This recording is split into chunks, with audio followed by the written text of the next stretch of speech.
pemimpin pergi. Tetapi perjuangan UMNO dan UMNO sendiri kekal sebagai sebuah parti yang terkemuka di dalam negara kita. Tiap kali ada krisis dalam UMNO, akhirnya UMNO menjadi lebih kuat, lebih mampu untuk meneruskan perjuangan bagi orang Muslim. Ini adalah sejarah yang perlu kita teliti. Inilah latar belakang kita. Apabila kita sesat, maka kita balik kepada pengkal jalan. Dan di pengkal jalan inilah yang kita dapati. Kita kaji sejarah kita. Pemergian pemimpin tidak menghancurkan UMNO. Ya, semasa Tun Razak pun tak ada cabaran. Tun Husin dicabar oleh Islaman Palestin, kalah. Zaman saya pun ada cabaran. Tetapi Alhamdulillah, apabila saya letak jawatan pada tahun 2003, UMNO kukuh. Selepas ada cabaran daripada 46 keadilan, UMNO begitu kukuh. Ialah memang pada 2004 apabila kita ada pertandingan kemenangan lebih daripada 90% kursi disebab oleh pemimpin yang ada sekarang ini, bukanlah oleh kerana pemimpin yang lama. Ini menunjuk bahawa pemberian pemimpin termasuk saya tidak menyebabkan UMNO menjadi lumpuh. UMNO terus kuat. Tetapi UMNO terus kuat kerana kita selalu berhati-hati tentang ke arah mana pemimpin kita membawa kita. Apabila kita dapati, UMNO dapati Datuk On tidak membawa ke arah yang dikenaki oleh ahli-ahli UMNO, maka dia terpaksa undur diri. Apabila kita dapati Tunku Abdul Rahman tidak mengusahakan memajukan orang Melayu, dia juga terpaksa pergi. Dan pemergian mereka tidak menghancurkan UMNO. Katanya kalau ada krisis dalam UMNO maka UMNO akan hancur. UMNO telah melalui banyak krisis dan tiap kali dia mengadakan krisis, dia kekal dan menjadi sebenarnya lebih kuat. Kerana apa dia menjadi lebih kuat? Kerana UMNO berpegang kepada prinsip perjuangan, bukan kepada pemimpin. Tak perlu kita turut kalau pemimpin letak jawatan, maka yang lain pun nak letak jawatan.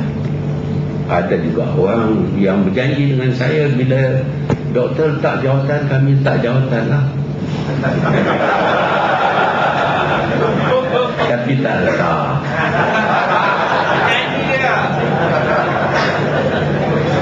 Kursi lembut ni susah nak bangun.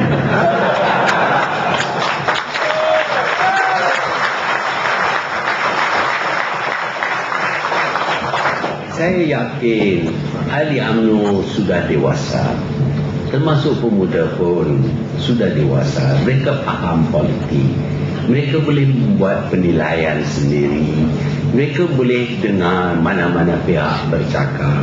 Kit Siang ke Karpal Singh ke Ni Aziz ke nak cakap, ahli-ahli UMNO tidak terpengaruh dengan mereka.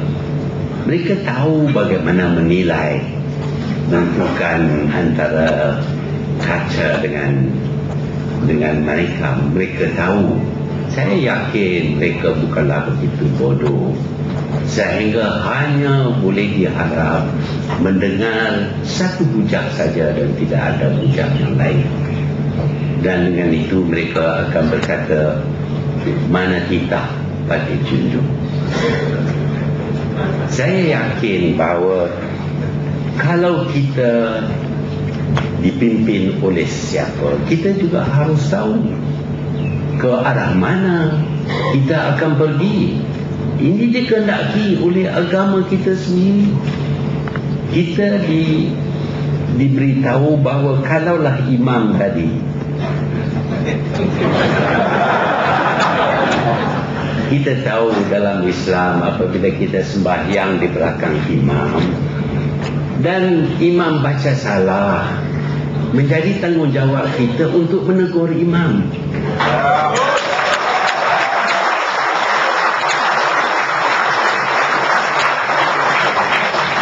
Demikian juga Saidina Abu Bakar apabila dianya dilantik menjadi khalifah yang pertama selepas wafat Nabi Muhammad SAW. Dianya berkata kepada orang yang melantiknya, saya manusia biasa, kalau saya salah, tegurkanlah saya. Dia tak kata jangan tegur, dia kata tegur. Ini khalifah pertama, khalifah yang begitu besar sekalipun, percaya dia mungkin salah, dan jika tidak ditegur maka dia akan kekal dengan kesalahannya. Inilah yang kita belajar daripada sejarah dan daripada agama kita, agama Islam. Jadi tidak salah kalau kita menegur. Apa dianya yang nak kita tegur? Saya nak bagi satu contoh saja kerana saya sedar bahawa masa tak mengizinkan saya cakap panjang-panjang sangat.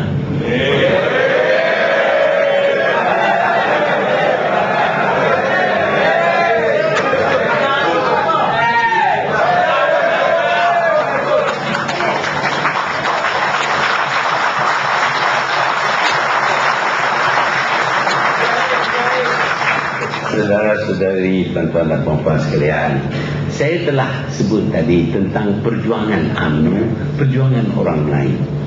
Kita berjuang untuk kepentingan orang Melayu, untuk kepentingan negeri-negeri kita, negara kita. Kita berjuang untuk Islam. Ini matlamat kita. Bukan kita berjuang untuk Datuk On, bukan untuk Tuku Abraman, bukan untuk Tun Razak, bukan untuk Datuk Hussein, bukan pun untuk Dr. Mahathir. Kita berjuang untuk tujuan yang termaktub di dalam perlembagaan kita. Buka tengok perlembagaan UMNO. Apakah disebut di dalam itu perjuangan UMNO ialah untuk mengekalkan sekolah-sekolah? Ada tak? Tak pun dikata perjuangan UMNO ialah untuk mengekalkan presidennya. Ada tak? Ada. Matlamat kita ialah untuk berjuang untuk agama, bangsa dan tanah air. Apa makna bangsa dan tanah air? Itu adalah hak kita sebagai penduduk negara kita ini. Ini negara kita dan tidak ada siapa yang berhak ke atasnya. British pun kita tidak benar, bahkan kita keluarkan British daripada sini, bukan dengan senjata tapi dengan kekuatan UMNO yang disokong oleh semua orang Melayu. Kita singkirkan British kerana perasaan kebangsaan kita. Ini adalah sebuah negara yang merdeka dan kita saja yang berhak ke atas negara kita yang merdeka ini. Tidak ada negara lain yang berhak, walaupun negara itu sebesar United States ataupun Britain. Mereka tidak ada hak untuk menegur kita, untuk memberi arahan kepada kita. Kita tentukan nasib kita, dasar kita, perjuangan kita ditentukan oleh kita sendiri, rakyat Malaysia. Tetapi apabila kita lihat pengakuan bahawa negara lain berhak ke atas kawasan kita, maka ini bermakna bahawa kita membuat pengakuan kita tidak merdeka lagi. Inilah ceritanya dengan Jambatan Bengkok. Orang Kedah panggil Titi Bengkok.